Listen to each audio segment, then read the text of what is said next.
Prepare yourself for an immersive journey through the fascinating life and career of Jean Simmons, a beloved actress whose elegance, talent, and determination allowed her to triumph on stages and screens across the globe. Imagine North London in the late 1920s. Jean was born on January 31, 1929, the youngest of 4 children in a family already marked by achievement. Her father, Charles Simmons, had once competed as an Olympic gymnast and later became a physical education teacher, instilling discipline and hard work in his children. From the beginning, Jean possessed an indefinable spark, a rare combination of poise, artistry, and musicality that would inevitably draw public attention. During World War II, the Simmons family, like many others, was evacuated from London to Somerset to escape the Blitz. After the war, they returned, and Jean's talent quickly shone. She enrolled at the Ada Foster Theatre School, which specialized in training young performers. At first, she focused on dancing, displaying natural grace, but soon her dramatic abilities became impossible to overlook. At just 14, Jean was cast in her first film, Give Us the Moon 1944, a British comedy starring Margaret Lockwood. Though it was a modest role, the experience gave her a taste of studio sets and cameras, and she was hooked. Within a few years, she appeared in Mr. Emmanuel 1944, Kiss the Bride Goodbye 1945, and Caesar and Cleopatra 1945, directed by Gabriel Pascal and starring Claude Rains and Vivien Leigh. Her major breakthrough came in 1946 with David Lean's Great Expectations, in which she played teenage Estella. The role demanded both vulnerability and dignity, and Jean delivered with astonishing maturity. Audiences and critics were dazzled. Hollywood began to take notice. At the time, Jean was under contract with the Rank Organization, a powerful British film company that recognized her star potential. She soon appeared in Black Narcissus, 1947, directed by Michael Powell and Emeric Pressburger, sharing the screen with Deborah Kerr. But it was her haunting performance as Ophelia in Laurence Olivier's Hamlet, 1948, that sealed her reputation. Despite reportedly never having read or performed Shakespeare before, she captured Ophelia's fragility with stunning authenticity, earning her an Academy Award nomination for Best Supporting Actress. Olivier suggested she pursue further formal training at the Bristol Old Vic Theatre School, but Rank refused to release her, preferring to keep her in films. By the late 1940s, Britain's film industry was recovering from the war, yet Hollywood promised bigger budgets and greater opportunities. In 1949, Jean starred in Adam and Evelyn opposite Stuart Granger, a charismatic British actor 6 years her senior. Sparks flew, and their romance led them to marry in Tucson, Arizona in 1950. Their wedding became Hollywood legend, entangled with the eccentric billionaire Howard Hughes, who had recently purchased RKO Studios. Hughes, notorious for manipulating young actresses, acquired Jean's contract from Rank. She felt as though she had been traded like a piece of meat.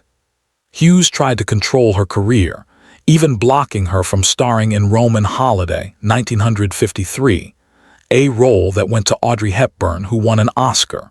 But Jean and Stuart fought back, suing Hughes in 1952 and winning, freeing her from RKO's grip. Despite Hughes's interference, Jean thrived. She starred in Otto Preminger's noir Angel Face, 1952, proving she could handle darker, more complex roles. After escaping RKO, she signed a non-exclusive deal with 20th Century Fox, where she took on memorable roles. She dazzled as Queen Elizabeth I in Young Bess, 1953, and co-starred with Richard Burton in The Robe, 1953, the first film released in CinemaScope. Both films solidified her reputation in Hollywood. In 1955, she surprised audiences in the musical Guys and Dolls, acting opposite Marlon Brando and Frank Sinatra. Known primarily for dramatic and period roles, Jean revealed impeccable comedic timing and charm as Sergeant Sarah Brown. Although some of her singing was dubbed, she won admiration for her versatility. By 1956, Jean and Stuart Granger became U.S. citizens, and she gave birth to their daughter, Tracy. Her career soared with The Big Country, 1958, alongside Gregory Peck, followed by standout roles in Elmer Gantry, 1960, and Stanley Kubrick's Spartacus, 1960, where she starred opposite Kirk Douglas as the slave Varinia. She had become one of Hollywood's most sought-after leading ladies. Yet behind the glamour, her marriage faltered. She divorced Granger in 1960 and soon married director Richard Brooks, best known for Blackboard Jungle and Cat on a Hot Tin Roof. With Brooks, Jean's career shifted. She acted less frequently, but her roles grew more challenging. In The Happy Ending, 1969, directed by Brooks, she played a discontented housewife and earned her second Academy Award nomination, this time for Best Actress. As Hollywood roles for women over 40 dwindled, Jean reinvented herself on stage. From 1973 onward, she toured in Stephen Sondheim's A Little Night Music, proving her theatrical prowess. She later captivated London audiences in the West End, showing she could succeed in any medium. Television then became her home. She starred in acclaimed miniseries such as The Thorn Birds, 1983, where her performance as Fee Cleary earned wide praise, and North and South, 1985-1987, where she portrayed Clarissa Maine. In 1991, she returned to Great Expectations, this time as the tragic Miss Havisham. She also lent her voice to Mysteries of the Bible, 1994-1998, captivating audiences with her narration. Even as she embraced television, Jean occasionally returned to film, appearing in The Dawning, 1988, and How to Make an American Quilt, 1995, sharing the screen with Winona Ryder, Ellen Burstyn, and Maya Angelou. Privately, Jean faced her own battles. She spoke openly about struggling with alcoholism, courageously sharing her story in 1986 to encourage others to seek help. She became a patron of Release, a UK-based charity supporting those affected by drugs and advocating for human rights. Her compassion was as enduring as her artistry. Recognition soon followed. In 2003, Jean was appointed an Officer of the Order of the British Empire OBE, honoring her remarkable contributions to film, television, and theater. By then, she had already amassed Golden Globes, Oscar nominations, and BAFTA accolades. To her fans, she embodied resilience and grace. In her later years, Jean lived quietly in Santa Monica, California, with her pets. Friends recalled her love of animals and her gentle warmth. She still gave occasional interviews, reflecting on a career spanning more than 50 years. In 2005, she lent her voice to Sophie in the English dub of Hayao Miyazaki's Howl's Moving Castle.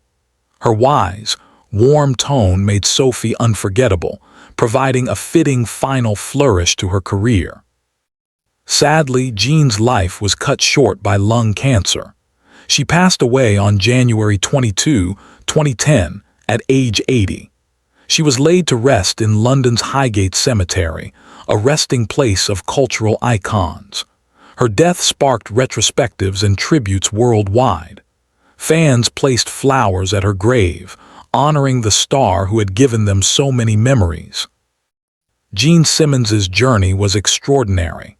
From a wartime evacuee to a teenage starlet, from Shakespearean ingenue to Hollywood icon, from stage performer to television legend, she continually reinvented herself.